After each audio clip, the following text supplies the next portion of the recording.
So we're excited about these proposals. We think that they'll go a long way. We think they'll be very, very meaningful, and we're going to continue the momentum of really supporting our military, supporting our veterans, and being good stewards of these installations. So I'm excited. I'm also happy that we have gotten some relief in a court decision against the Biden CMS mandate, which threatened to cause healthcare workers to potentially lose their jobs. I mean, obviously, we created a lot of protections for them with our special session. We were very happy with that. At the same time, you had the federal government holding a sword of Damocles, threatening to take away all Medicare, Medicaid funding from these providers, and that would have been just devastating. And so that is on hold across the country, and that means thousands and thousands of jobs are going to end up being preserved. You look at some of these states that have done the opposite of Florida, that have imposed their own mandates, and you're seeing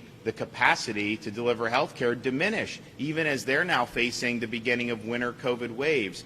So I think we're going to be in a much better position as a result of providing protections for these folks, particularly in an age where a lot of these hospitals and providers are shorthanded. And so why would you want to discard people when that's going on? So I'm glad to have seen that. You know, we did have a case of our own in Pensacola. We are in appeal on that, but the fact that this court in, I think, Louisiana, I think the fact that they ruled, we're in good shape regardless of the outcome of our case. So I really appreciate that. And then I also just think what President Biden's doing by trying to impose more restrictions, you know, he's now going to say that if you go to the Bahamas as an American citizen and you come back, you've got to do a test, a COVID test. But if you just come right across the border illegally, then somehow that's fine and we don't care about the test or vaccination. I just don't understand it. I think all it's going to do is cause a lot of problems. I don't think that they should be imposing any mandates on air travel or any of the things that they have done. I think it has not been anything that's really made much of a difference. I think it's inconvenienced a lot of people. I think it's crimped the willingness of people to travel, and I don't think that that's necessarily a good thing. So we're going to look to see ways that we're going to see if the state of Florida can potentially do something to seek some relief on this. I just, you know, this is a guy who demagogued Donald Trump all of last year, saying COVID was Trump's fault. If you elected him, he would shut down COVID. Well, that hasn't happened. Okay, right now you see massive waves in Michigan and in Maine and some of these other places, and you see waves taking off in other states in the Northeast. And that's just the reality.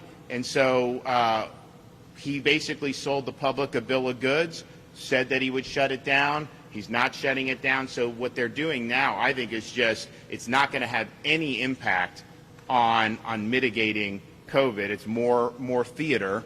And so all the mandates have been put on hold. None of those were constitutional. And now you're going to have potentially more restrictions. At least they're not going to go through with the insane idea that all Americans would have to quarantine for 7 days upon coming back into the United States, even if they're vaccinated, even if they tested negative. That was actually under discussion. That would have been absolutely ridiculous if that was the case. And so Florida, we have the lowest COVID rate in the country for cases. But then if you look just infections in the COVID Estim project, which is Yale, Harvard, Stanford, they don't look at just cases. They look at all because most infections aren't documented with case counts. They have Florida right now as one infection for every 100,000, the lowest in the country.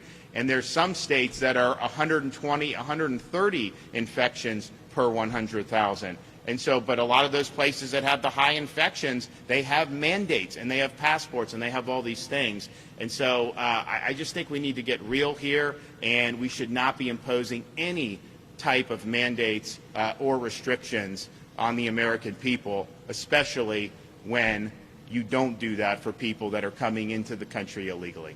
Okay, take a question or two. Yes, sir.